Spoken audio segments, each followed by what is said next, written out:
মাধ্যমিকে রাজ্যে প্রথম কোচবিহারের রামভোলা হাই স্কুলের ছাত্র চন্দ্রচূড় সেন রাম।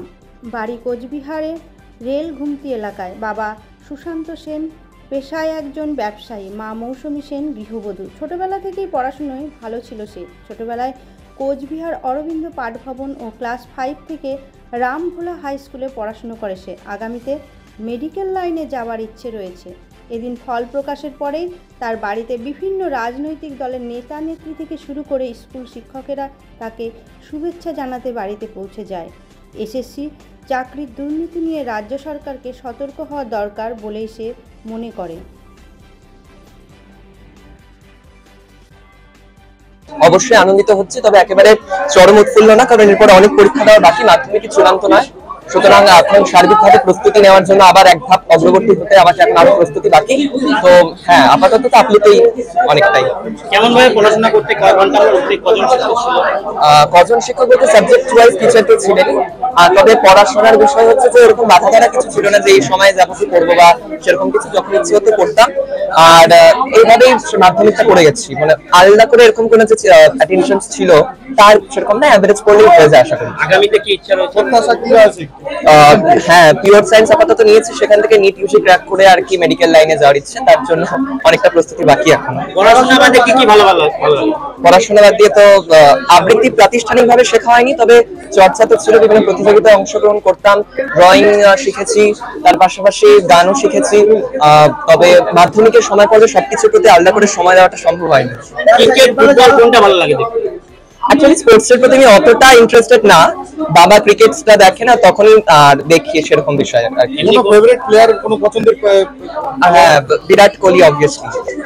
আচ্ছা, এবার যারা মাধ্যমিক দিবে তাদের বার্তা দেন, হ্যাঁ, অবশ্যই কনসেপ্ট স্টাডি করতে হবে, এবং তার সাথে সাথে যা আমাদের টেক্সট বই আছে সেই টেক্সট বইটাকে খুঁটিয়ে খুঁটিয়ে পড়তে হবে। সহায়িকারও অবশ্যই সাহায্য নিতে হবে যেখানে প্রয়োজন। আর সবচেয়ে বড় কথা, একটা নিয়মতান্ত্রিক আর সময়ানুবর্তিতাকে বজায় রাখলে, আর যদি ডেডিকেশন আর কমিটমেন্ট থাকে তাহলে হয়ে যাবে। হ্যাঁ, অবশ্যই সত্যজিৎ রায়, আজ ওনার জন্মদিবস বটে, 2রা মে। নিট দিয়ে আর কি মেডিকেল লাইনে যাওয়ার ইচ্ছে। মাধ্যমিকের সময় পড়বে, মানে তার আগে প্রস্তুতির সময়। অ্যাকচুয়ালি গল্পের বইয়ের নেশাটা আমার একটু, মানে মা বাবা বলতো যে আমি একবার গল্পের বই পড়লে সেটাকে ছাড়তে চাইতাম না। তো মাধ্যমিকের সময় পড়তে গল্পের বইগুলো মা আলমারিতে বন্ধ করে রাখছিল যদিও বা, তবে গল্পের বই পড়তে আমার অবভিয়াসলি খুব ভালো লাগে, বিশেষত বিভিন্ন ডিটেকটিভ ধরনের গল্পগুলো। সত্যজিৎ রায় যার মধ্যে অন্যতম ফেলুদা সমগ্র যেগুলো আছে, সেই ধরনের ডিটেকটিভ গল্প, কিংবা আমাদের শার্লক হোমস খুব পছন্দ।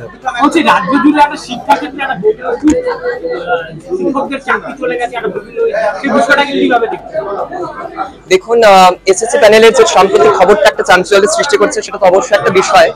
যারা আর কি অবৈধ উপায় অবলম্বন করে, যদিও আমি একজন ছাত্র হিসেবে সমস্ত কিছু বিচার করার ক্ষমতা রাখি না, তবুও বর্তমানে যেহেতু আমি দেশের ভাবি নাগরিকদের মধ্যে একজন, তো সেই হিসেবে আমার যেটা কর্তব্য বা আমি যেটা এখানে বলতে পারি সেটা হলো গিয়ে, যারা বৈধ উপায় পেয়েছিলেন, যারা নিরলস প্রচেষ্টার মধ্যে দিয়ে নিজের স্থানটাকে নিয়েছিলেন, তাদেরও এক্ষেত্রে দুর্ভাগ্যবশত চাকরিটা হাতছাড়া হয়েছে। তো সেক্ষেত্রে এই বিষয়ে আমি বলবো একটু সরকারকে ভেবে দেখা দরকার। বাকি আপাতত মনে হয় একজন ছাত্র হিসাবে এটা যারা ছাত্র পড়াশোনা করছে স্কুলে, তাদের প্রভাব পড়তে পারে এই যে ছাত্রছাত্রীরা? এমন অনেক শিক্ষক রয়েছেন যারা এতদিন তাদের দীর্ঘ দিনের যে অভিজ্ঞতা তার মধ্যে দিয়ে ছাত্রদের খুব আন্তরিক হয়ে উঠেছিলেন। যদি তারা এখন চাকরি থেকে বাদ যান, তাহলে সেক্ষেত্রে সে ছাত্রের উপর অবশ্যই প্রভাব পড়বে, এবং সেটা কতদূর গড়াবে সেটা তো আগামী সময় পর্বে বলে দেবে।